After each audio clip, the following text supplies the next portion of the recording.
Hi, this is Ezekiel. Today is April 5th, 2020. Some of you guys might know me by uh, Roger Vane.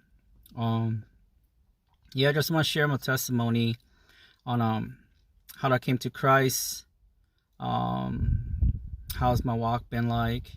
What He has changed in my life. Um, I'm sorry if I bounce back and forth in my story, and if you get confused, I want to apologize in advance. Um, I'm just trying to remember everything that I've been through and whatnot. This video is not to to put anybody um, on blast or anything. I'm just want to share my walk and everything that I've been through, and I hope that this video will help someone one day, and yeah, um, yeah, I grew up in Minnesota, live in the Twin City area, born and raised here. Um, I live in Minnesota for 38 years, um, and I grew up in the church. Um, so me and my parents would go to a Methodist church in the St. Paul area when I was younger. Um, I didn't care for church. I didn't care for religion. You know, I didn't want nothing to do with God. I actually hated going to church. The only thing I liked about going to church was hanging out with my mom's side of the family. And, because for me, it was like I was already going to school Monday through Friday, and it was already a struggle for me. But, going to church, I still had to go class. And for me, it was something that, I didn't care for, at the time. My parents and we all came back to um, practicing shamanism when a few years after we went to church. One of my parents were sick, and through prayers and stuff, we didn't see nothing. So my parents, they came back being practicing shamanism, and what it is, it's from the Hmong culture. They believe that they can communicate with their ancestors and stuff. And so we came back doing that, and we dropped the church and left the church. Fast forward a few years, I started smoking cigarettes in fifth grade. My father used to smoke cigarettes, so he'll hide his cigarettes underneath his chair. His seat of his car. So every other day, I'll go steal one or two cigarettes, and I will smoke. Going to class. I found ways on buying cigarettes from stores and stuff back in the days. Um, so I was buying my own cigarettes, and also um, selling to other people. And also, I will steal money from my parents and stuff, to for what I needed it, because my parents didn't really gave me money. There's a lot of things that I wanted, but yet, they will always say that they don't have money, or that's too expensive, and they didn't want it. And I kind of want to fit in and be, that time period where the trend of clothes that they were wearing in high school and in junior high. I'll borrow clothes from my friends and them, and I would change clothes in the bus going to school, because I was the first one to get picked up, and I would sit all the way in the back, and I would change clothes and change shoes, from because I'll borrow from my friends and them the day before, and so I can fit in. High school, my freshman year, I was on an A honor roll, and I was very proud of it, because growing up was very hard. Um, because when I got bad grades um, or I couldn't understand stuff, I would get abused from my parents. They would whip me with like with a clothes a shirt iron or shirt hanger, I should say, but the metal ones. I would get whipped by that, or they'll take the extension cord and they'll whip me. So I would go to school all bruised up, and it'll be the area where they hit. It will be swollen. So I'll just lie to my teacher and my classmates that I fell or I hit something, and that's how I end up with those bruises and all stuff. So I was very proud of being on the A honor roll, and I was hoping that from then my parents would start showing that the love and care for me, because I tried my best to do what I needed to do in school and try focusing there. But at the end the day that it didn't go as what I planned. They wasn't really happy that I was on the A honor roll. They actually stated that why didn't I get the A plus instead of I got an A? Because A doesn't mean nothing. A plus means everything, and that really discouraged me from a lot of stuff. Because my parents back then, they didn't really have a high education level, and they couldn't really help me with my homeworks and all stuff. So I just fell back further and further. So throughout the years of high school, my grades just slowly dropped.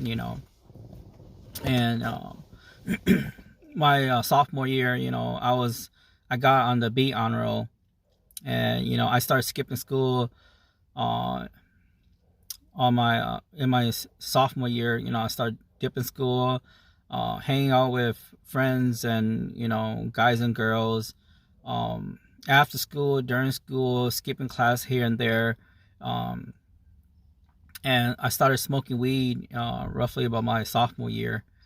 And after school, I would hang out with them at the Boys and Girls Club in North Minneapolis, because I went to North High School for high school, and that's what I did to get out of the house and try to have a life, I guess, like what everyone did, and try to have some fun. I was still young, so that's how my junior high was, and it was and I started getting like tattoos and all stuff on my body and stuff. So yeah, with the whole tattoo on stuff, and smoking cigarettes and smoking weed, I encourage you not to, whoever is watching this, I encourage you not to start smoking cigarettes or weed or do any kind of drug or get tattoos on stuff. There's more to it that's involved with that, since I've been walking with the Lord for a while now. The Bible says that you shouldn't mark your body, because it's not yours. It's a temple of the Holy Spirit, and this body doesn't belong to you, because Jesus paid for it. He paid for your body, when he died on the cross. So and there's more to it of you're tying yourself to demonic stuff, and also you don't know what kind of curses that you are invited into your life when you mark your bodies with tattoos and all stuff, even if it's a cross or a photo of Jesus and stuff. The enemy always lies to us that it's something that it's cool. Just one thing how they draw you into it. Same thing as smoking on stuff, or it's just a cross. It's with Jesus and stuff, and you're representing God and Christ, but yet at the same time it's just a lie to you, and you don't see that, so you do it, and then you don't know what kind of curses that you're bringing into your life. Yeah, so my junior year, um the first 3 months of school, I I skipped school. No, actually, I'm sorry. Like the first 2 months of school, I missed the school because I started dipping out every day, hanging out the wrong crowds, because I didn't care anymore, and it was hard. It was really hard. So I just skipped school every day with my friends and them, and then I my school called my parents and then said that I missed school for all these days, or and all these hours. So one day they came to school, and when they came to school and they came looking for me in my classroom, I literally just came back from skipping class, skipping one of my class. Um, so I came in, and they were like, "How come your pants is wet?" And I was like, "Oh, I made an excuse saying that, yeah, I was walking outside, you know." So my parents dragged me out, and then they transferred me um to a school in Wisconsin, Appleton, to live with my aunt and uncle down there. Um, Figuring that my life would change if they draw me away from the crowd that I was with, and all the people that I knew. So I was dating someone when I left, and then I went to live down in Appleton for a couple months only. Um, there was stuff over there that there's people over there that was threatened to beat me up and possibly kill me on stuff. So uh, I ended up moving back to Minnesota. Living in Wisconsin was it was really hard. Um, I was more restricted there. Couldn't go out the house. I couldn't have my hair styled the way how I wanted. I couldn't wear what I wanted. All the clothes that I brought, my aunt and uncle threw away, and so they would have to like pick all my clothes and pick the hairstyle that I had, and I couldn't wear what I wanted to wear. And so I was really controlled into being who they want me to be, and that drew me away from a lot of stuff, and I had a lot of anger with a lot of people. So coming back to Minnesota after that, my dad wanted me to go back to go back to school, and I wanted to go back to school. I wanted to go back to North High, so I can be with my friends and be with my girlfriend at that time period. But since I didn't leave that long, I couldn't go back there. My dad gave me the option of going back to school or going to work. So since I couldn't go back to North High to finish up high school, I just told him that I will just I'll go work, I'll go work. And then for him, he was just like, if I wanted to go work, then he's gonna disown me, and for me to leave his house, because I'm not his son anymore, because I don't want to listen to him. So we got into it for a little bit, so I got mad and I packed up my clothes and I left in the middle of winter. And I was like I was like 16 when I left. I didn't have anywhere to go. So luckily I had some friends in them. I will hang out at their house for a couple of days, and they'll hide me there, with their parents not knowing that I was there, not knowing that my parents, they were looking for me too. So I met up with my girlfriend that I was dating before I left there, and you know, she brought me in, you know, she hid me, she hid me, you know, she had her sister and them, you know, distract her parents and stuff when distract her parents and them, and then, you know, she brought me into her room. So her room was like literally right next to um the um the front door. So it was kind of easy for me to get in as long as someone was distracted.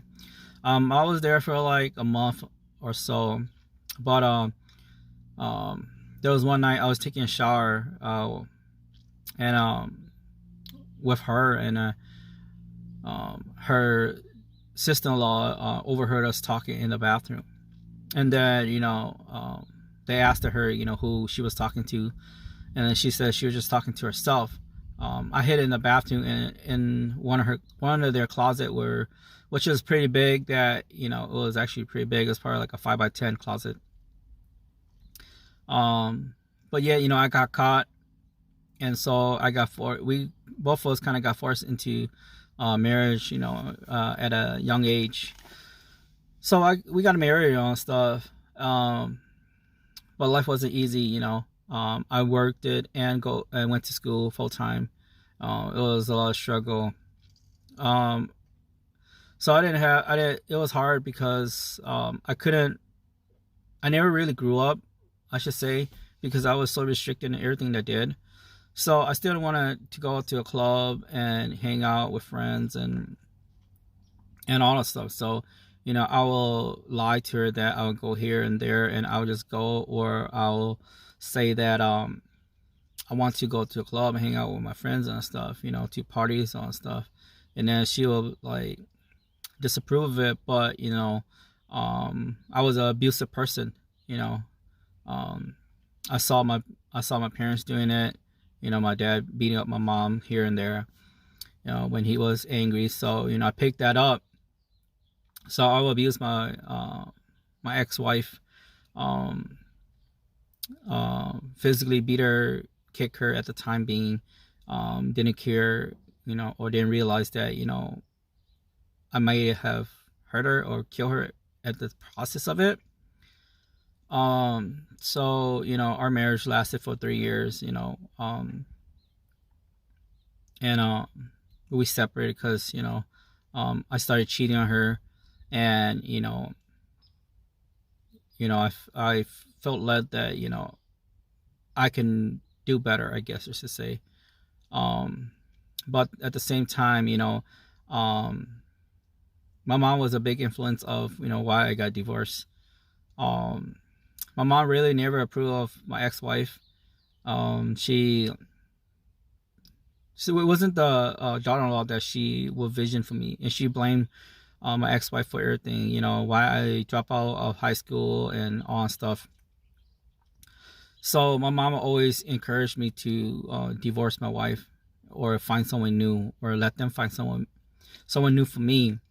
Um, and so for me, it was the time period when they asked if I still wanted to marry my wife, because we got into a big heat after I cheated on her and she ran off, and it was about a year um, before we talked about it. So in my heart, you know, I wanted to be with her, you know, even though, you know, she fled a lot of times already, you know, because that was the person who I love, and, you know, that person was in my life, you know.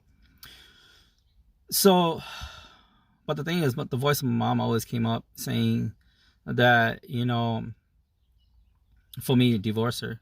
So in my heart, I wanted her back, but, you know, fearing my mom instead of, you know, desiring for what my heart is crying out for, you know, I listened to my mom, and so I got divorced. And I had a lot of struggle, you know, after that, you know, of letting my wife go on stuff. And I dated a lot of people after that, you know. Um, I dated a American Native um, lady for 10 years and all that stuff. Um, and, you know, it was great at first. But yeah, you know, throughout the years, I realized that even though I tried to move forward, a part of me still wanted to be with my ex-wife, even though she remarried and had kids already. And I will have conversation with my ex-wife once in a blue moon. Um, and the more we talk, the more my heart desires after her. But yet I was in a relationship already for many years already too. It was really hard to admit, but this, admit that I still had feelings for my ex-wife, even though I tried to move on. Um, that relationship, it fell apart after nine and a half years. I never abused her. I made a promise to myself that I wouldn't abuse another woman again. So I never abused her, but you do get into your arguments on stuff in life. From what I've seen, we separated because she wanted to have a kid, and I want to have a kid too. I want to be a father and stuff, but at the same time, it was hard because I knew that I didn't fully give my heart to that person who I was with. I mean, not saying that I didn't love and care for her. I did. But, a part of me still was longing to maybe see one day that me and my ex-wife would get back together. Because, when I was in a relationship with my ex-wife, she did everything for me, so it was hard to move away from that. So I guess that was part of the reason why I never fully gave my heart to my ex-girlfriend that I lived with 9.5 years. We bought a house. I bought a house, like 5 years in our relationship, because my father found out that he had liver cancer, and but I didn't know when his time was.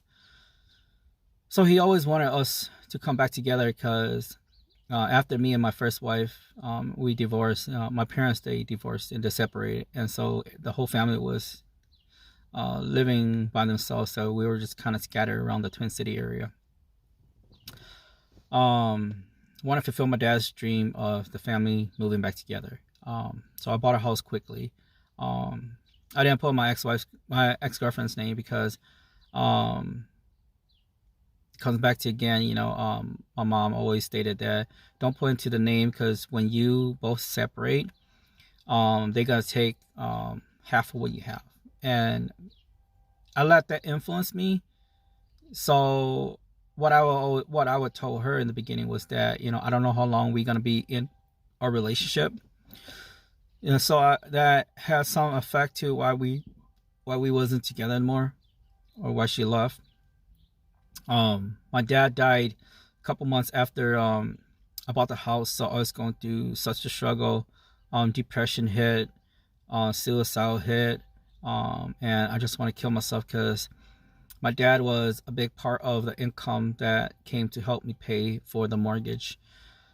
So I prayed, and I was like, God, if you're real, I need you to help me here. People always came and talked to me about you, so I need you to remove this stress, this anxiety, the suicidal thought. It was just a simple prayer like that. And then the next day I got up. I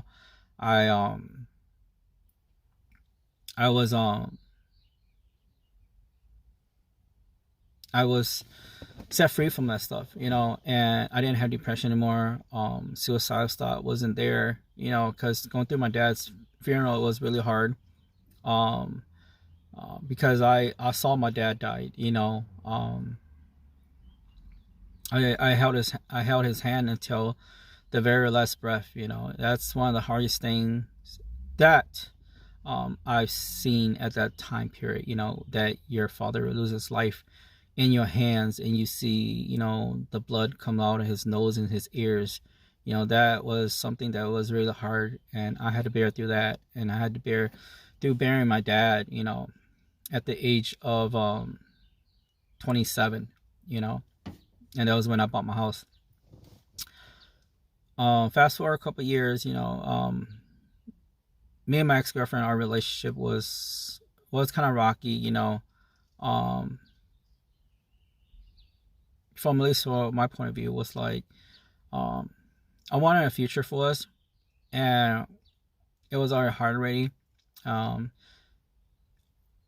and her, from what I got from her, was like she wouldn't go work another job to help me, so I was doing PCA for my mom, for my grandma, and also I was working a full-time job.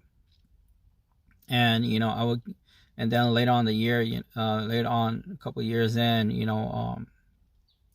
I gave the PCA to for her to do, to take care of my grandma. And so I started renting out on my house, because I found some friends and stuff that they were working on cars. So we were working on cars, and that helped a lot. I made a lot of income every month, doing motor builds and pulling out motors and all that stuff. So we decided we want to open up a shop, because actually a garage, and kind of work on people's car here and there so we can pay for the garage, but yet we have a place that we can work on our own project cars. So there was quite a bit of us, that agreed to be there, and help. And there was the place that we were bringing our parts to for machining. They asked us if we needed a space, because they had a building that was unoccupied. So I talked to them, and we felt that that's what we needed to do. That's what we needed at that time, I should say. So we all agreed. So we all started up the garage. So I was less at home, and in a way, it was selfish too, because I was there, and there's days that I'll be there and just to hang out and have fun, and my ex-girlfriend will be at the house, taking care of the house, taking care of my grandma, taking care of the yard, and I had a pretty big yard too, so she will cut the grass and take care of the yard by herself, pushing a push mower to cut like an acre of grass. And I know that was pretty tiring on her end. So fast forward a couple years, I'll be there 7 days a week at the shop and working full time. And things didn't go how we wanted to go. So she ended up leaving. I fell into deep depression. I lost my job, my full-time job. That was my income. I lost my house roughly the same time. And at work, when I was still working, me and my ex-girlfriend, we worked together, and I never knew why, that certain things were happening. Like, I was a forklift driver, and I'll be on a cherry picker, and I'll be up like 40 feet off the ground, and then I've been driving for like 10 years, and not once that I have slipped and was gonna fall. But after she split, I was going through so much stuff,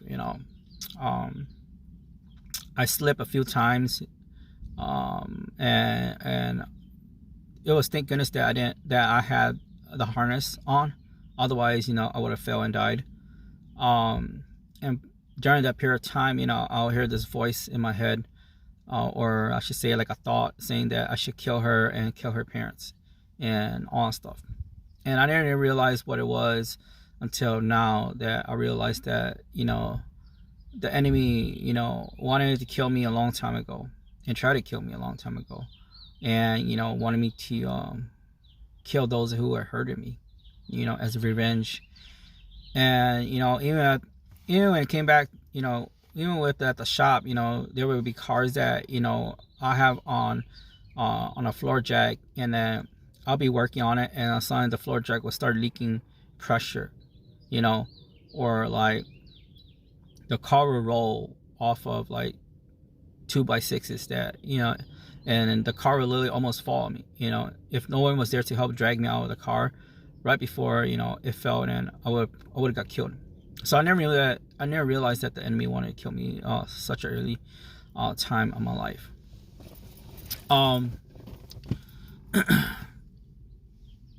With that being said, it was hard.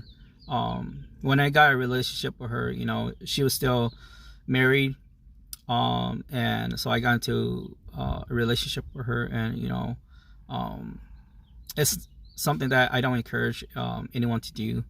There's more to it than just sex and all that stuff, and there's so many things that can be said about it, and why God says that you shouldn't do it. You shouldn't fall in love with someone else's wife, and and sleep with them on stuff, and have a relationship with them, because sex is sacred to God, because when two come together, they become one, so whatever that they have tied to, as whoever they slept with or whatnot, all that stuff is coming along with them. So the whole package, you are bringing onto yourself, and you don't even know what you're getting yourself into.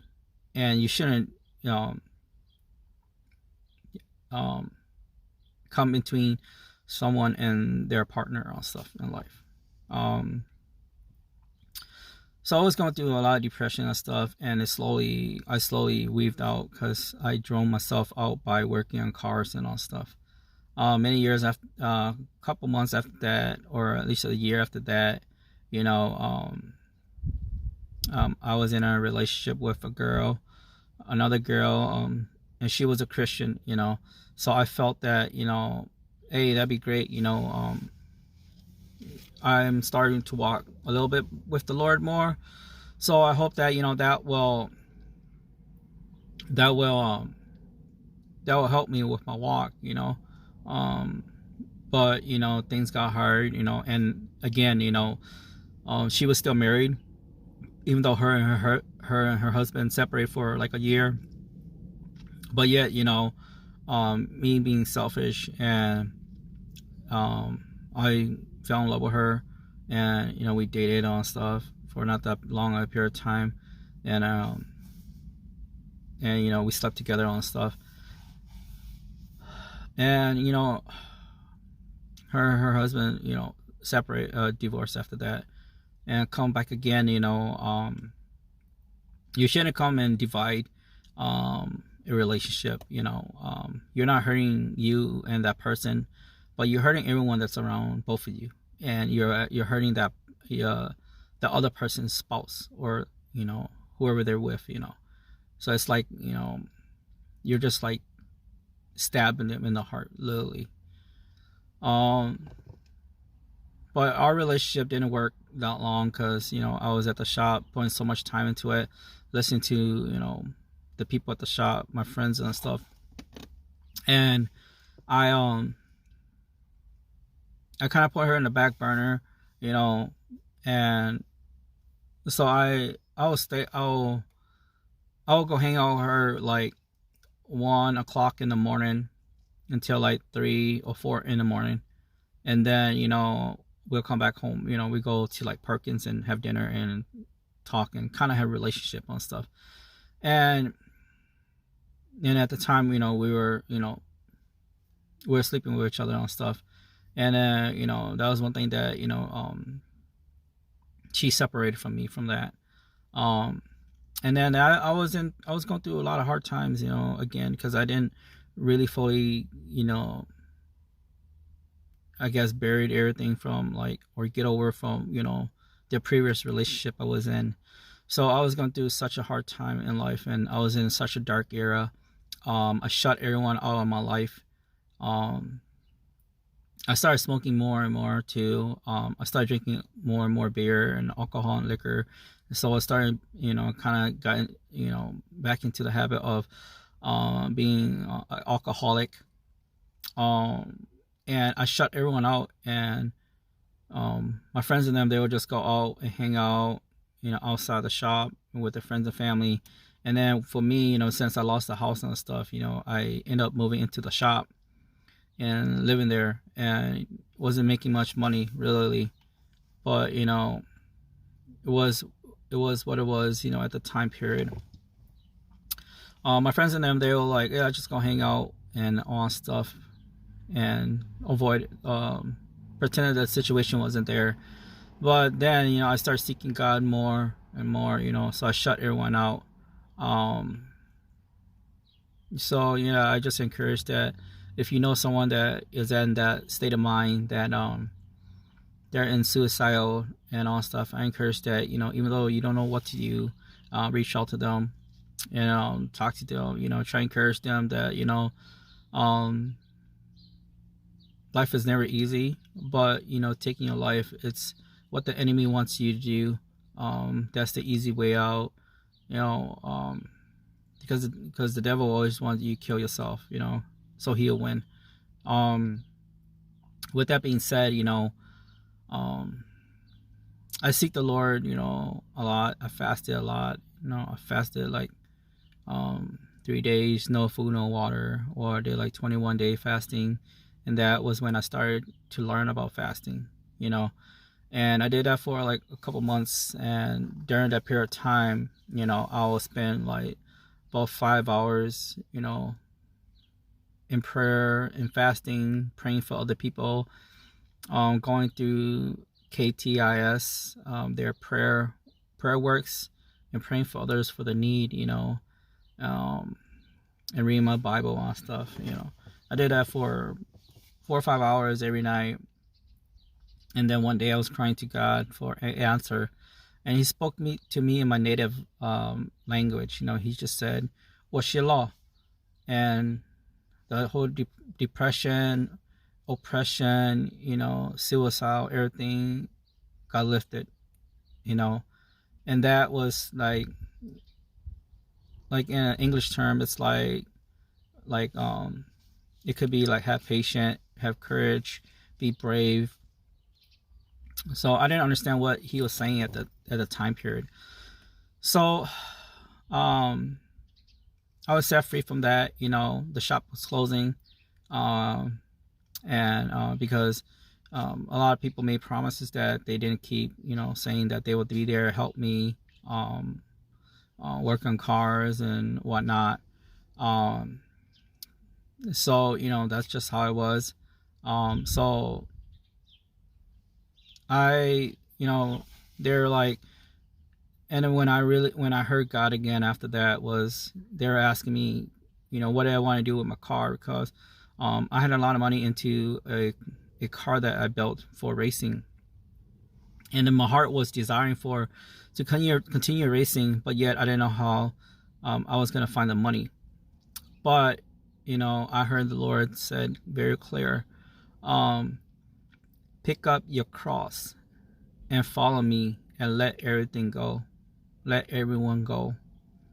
And I heard that very clear, and my heart for racing and working on cars just died. I think no one knows that really, even though the people who I was with at the time period didn't know that. So that's why I left everything. I left everything because that's what God said. And I never knew that was in scripture too at the time period, because I knew that He said that pick up your cross and follow me. But that's what I heard very clear. And then plus the shop was closing, and I didn't even have a place to live.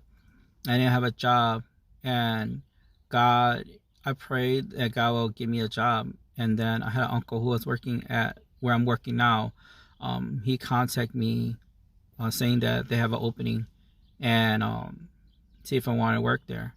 I applied for there, and then there are many people who said that I need to find a different job, and because applying for one job, you're not gonna you're not going to get it because there's so many people who are seeking for a job. And I just stood on that God's going to give me a job, and this is the job that he's going to give me. Regardless what anyone said, I stood on those words for about 2 weeks. And then when I went for the interview, it took like 2 days, and they said that they hired me. So, all glory to God. I'm still there. I'm still where what he gave to me, But at the period of time there, I had a lot of issue, I was still smoking very heavily.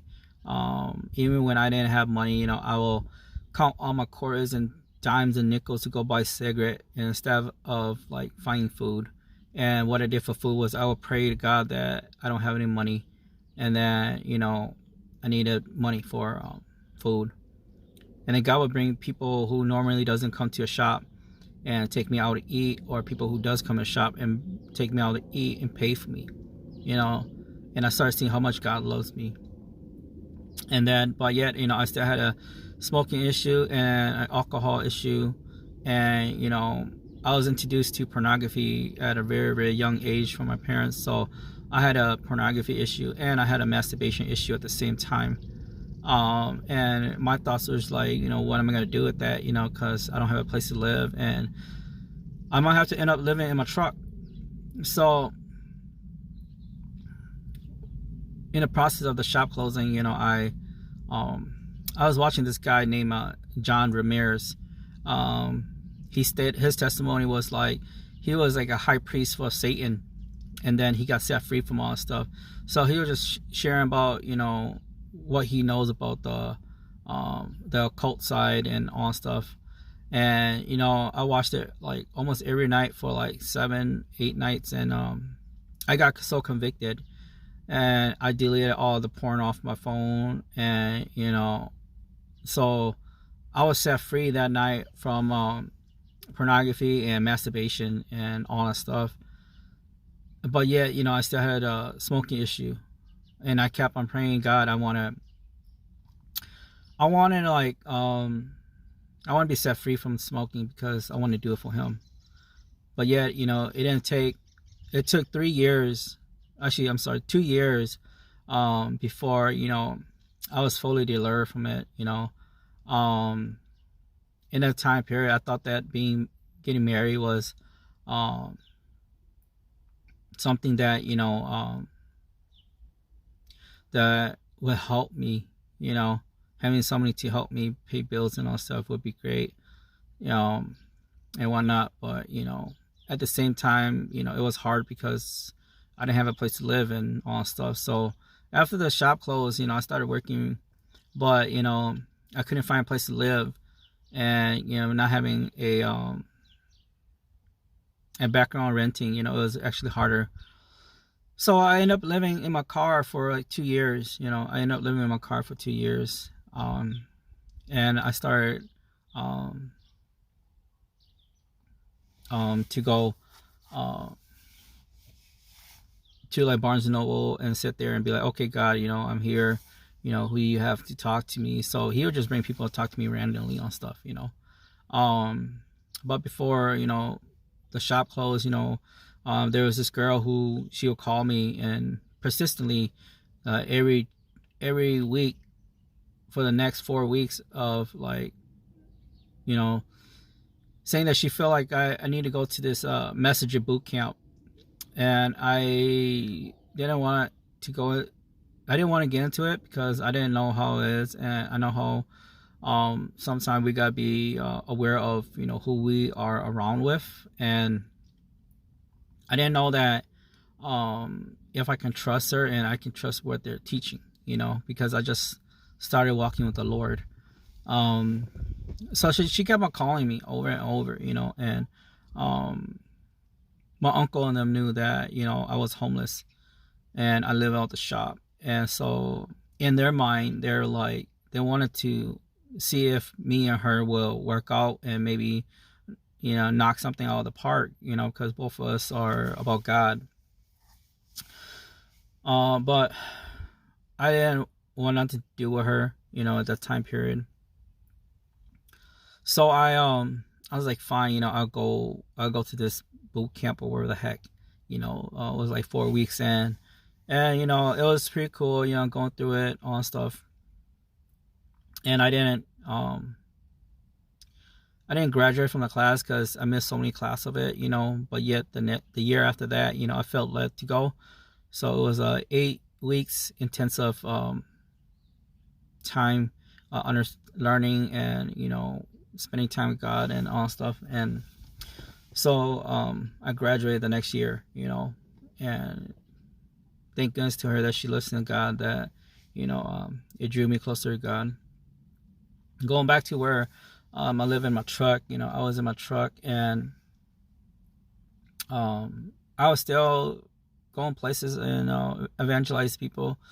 I flew to Love, New York, for an event there, for 10 days, 24/7. Prayer, worship, and outreach, and also in the Twin City area, and also in Chicago.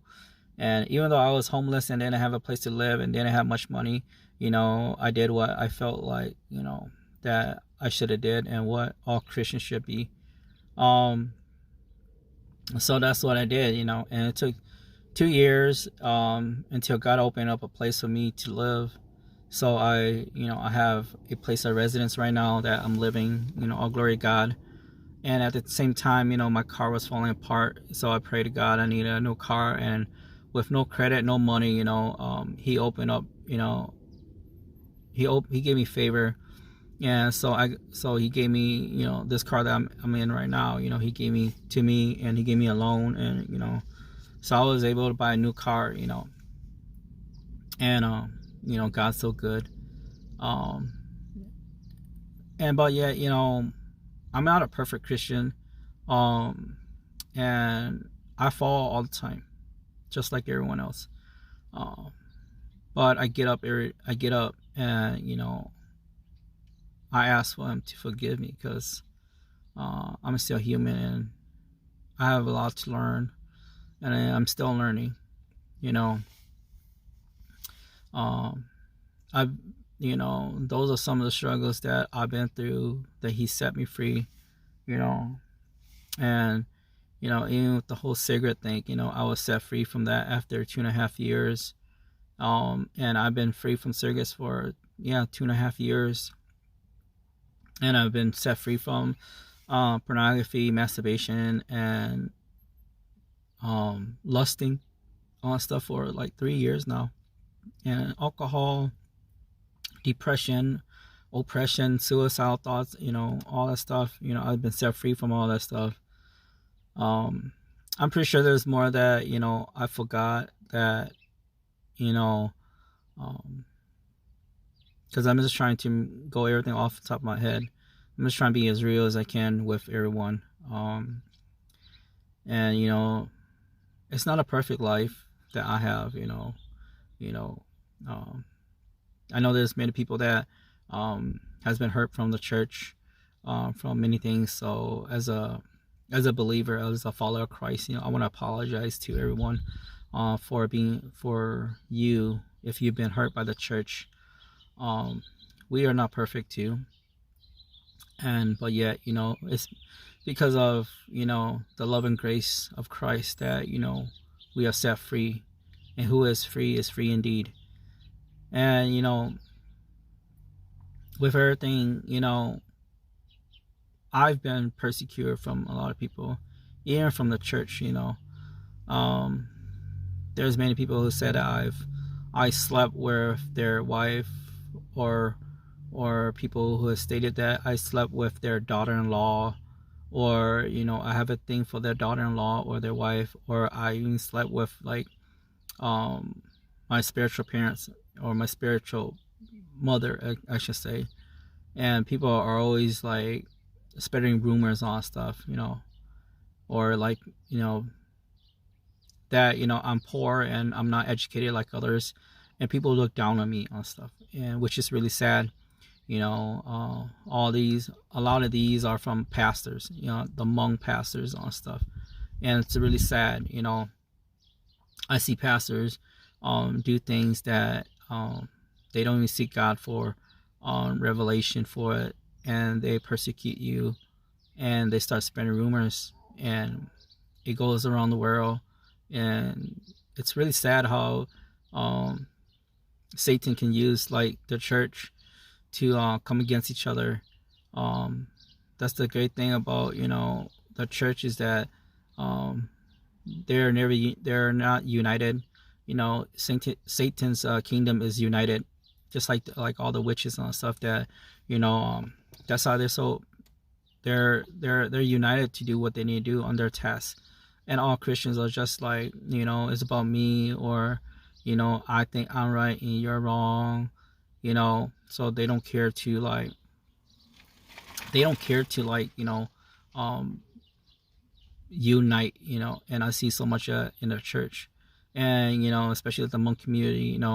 It's like whoever is like going forward, and who's ever getting to that next level, they always want to knock them off, knock them down, because the other person's always have jealous on stuff, and or have pride on stuff. And then there's so many things that that the church does to glorify Satan, and help Satan.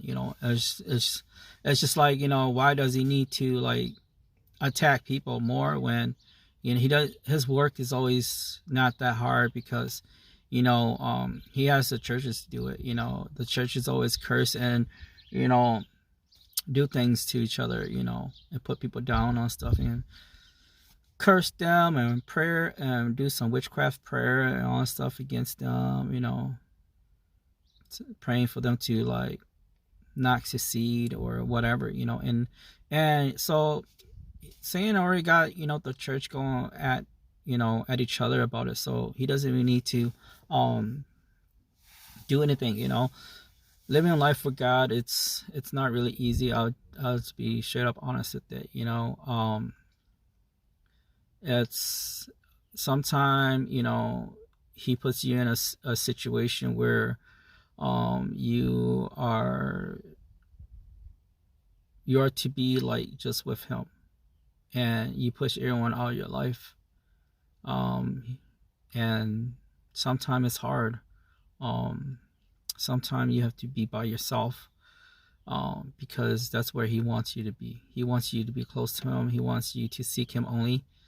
He doesn't want you to be with anyone. I'm very fortunate that that he brought me my spiritual mom, and so she's been helping me a lot, and praying for me, and wants me to succeed, and wants me to succeed for God and glorify him, because the price that Jesus paid for all of us is it's nothing that we can ever earn. We all deserve death. We all deserve to go hell.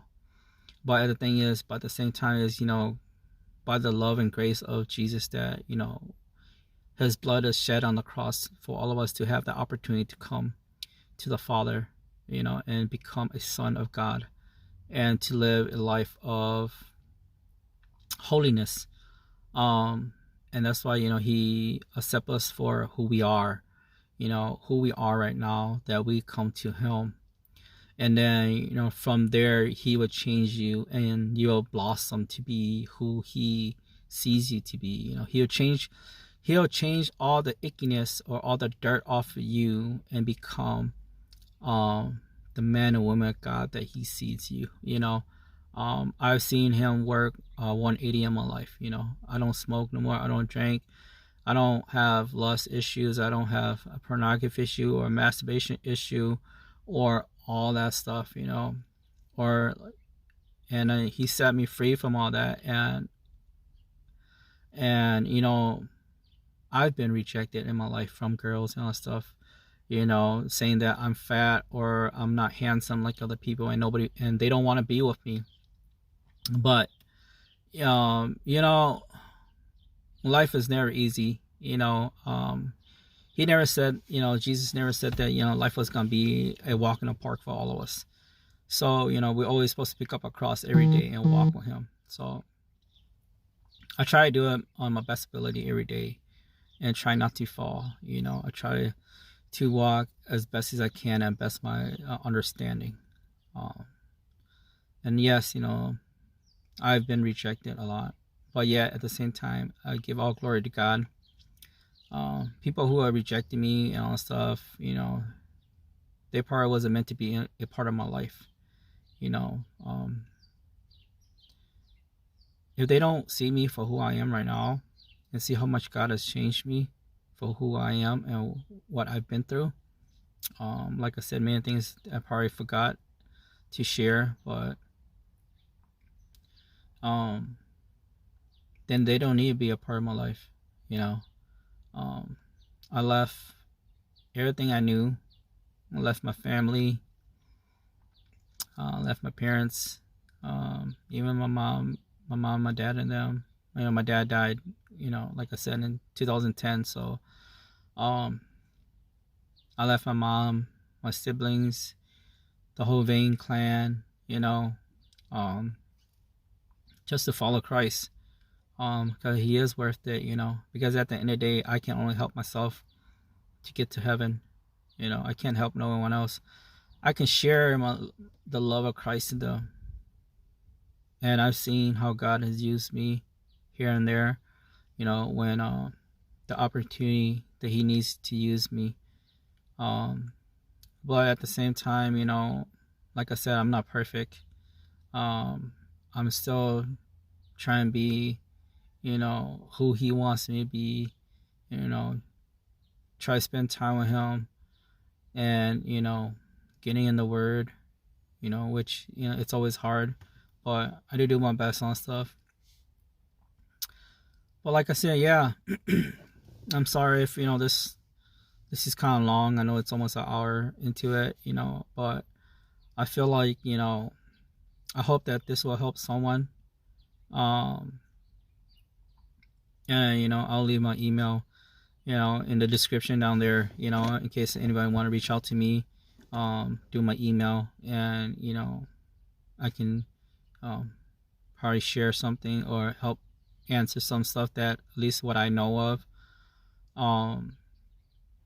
But yeah, life is never easy.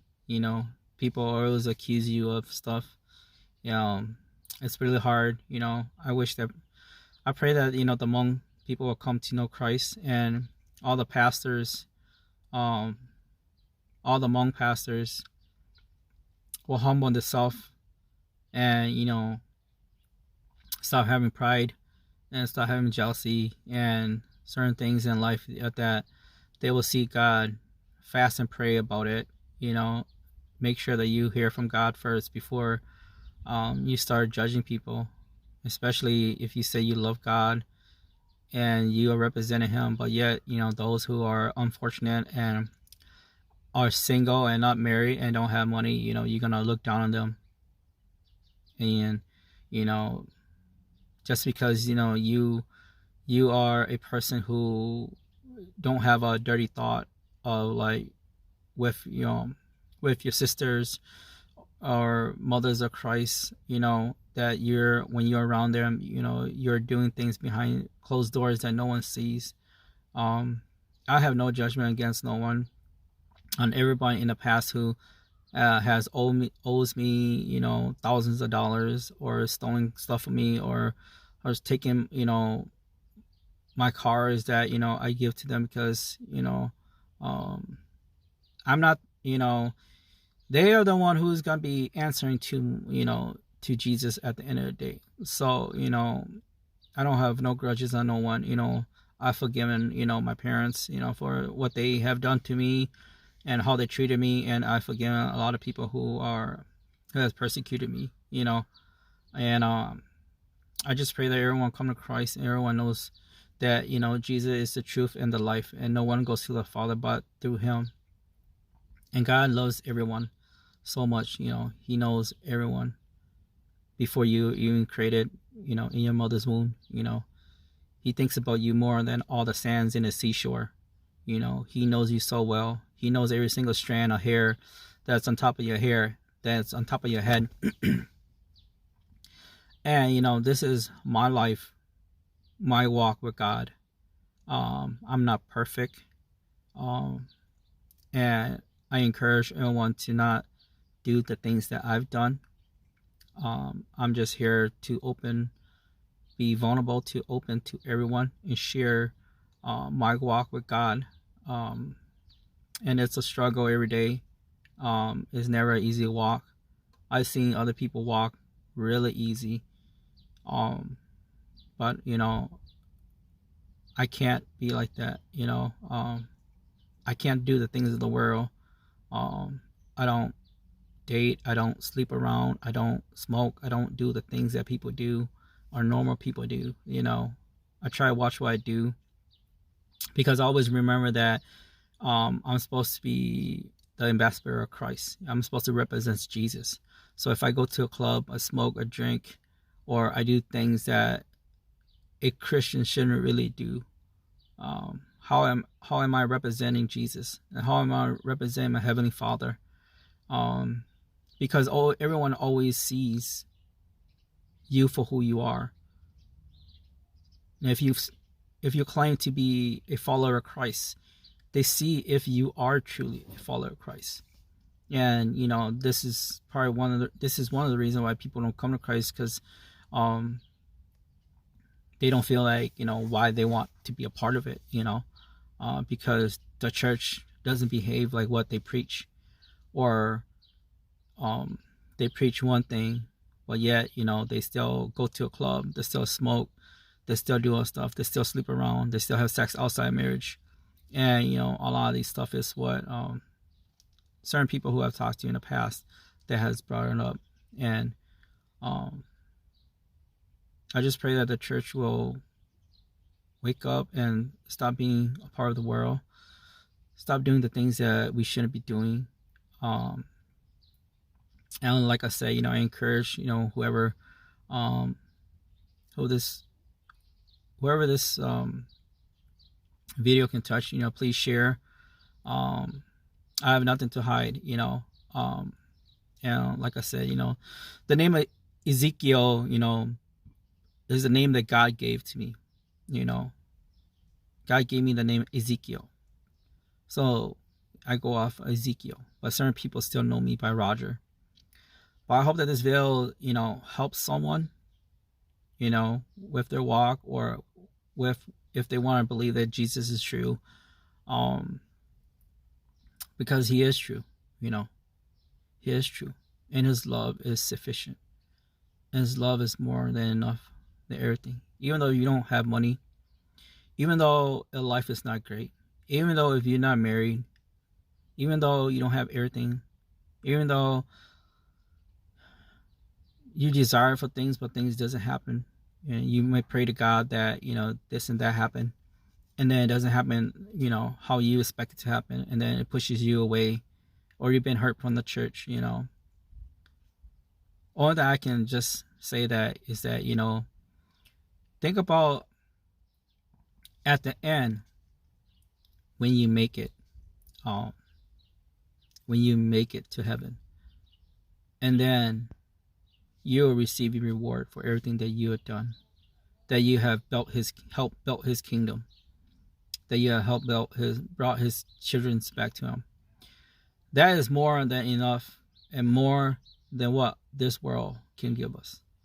All the cool cars and all the money in the world doesn't buy you anything. You can be the most happy, you can be the most wealthiest person on earth and be the most selfish person at the same time. And the money that he has given you, that you just put off to the side for yourself. And there are so many people that are suffering, that are homeless out there, that have no food, have no water, have no place to stay, but yet you just keep the money to yourself, you know. And it's not even like the rich people. You have regular people too that have money. And not saying that everyone has a lot of money, even though with a little money, you know, you should always help those who are in need, who are seriously in need, you know. And I try to do my best, you know. I've been homeless before. I know how being homeless is like. I know how when you have no one to help you, when everyone pretends to want to help you, but at the end of the day, they don't care if if you left stranded, you know and they prefer to look after themselves.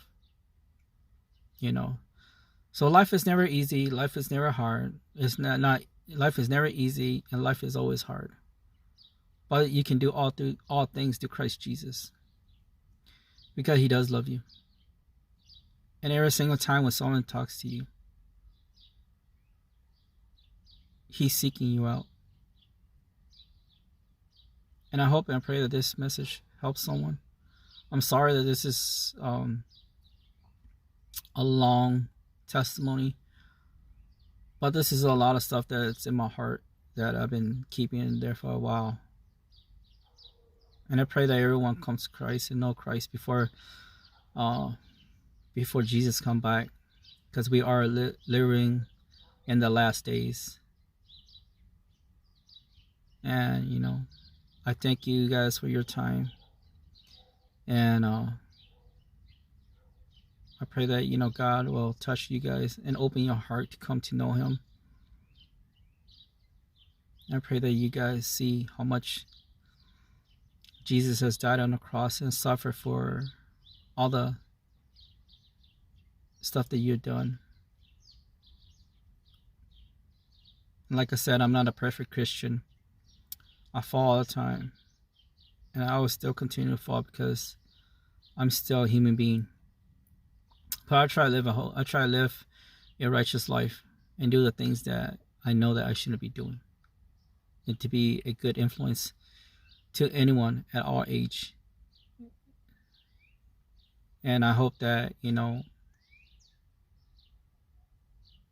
everyone learns that from my testimony, that don't do the things that I've done, but yet learn from it. This is like being vulnerable, especially when you're sharing your testimony. There are so many things that you can be ashamed of, but I'm just being open to everyone and sharing everything that I can recall of that what I've done. And I thank you guys for your time, and until next time, thank you.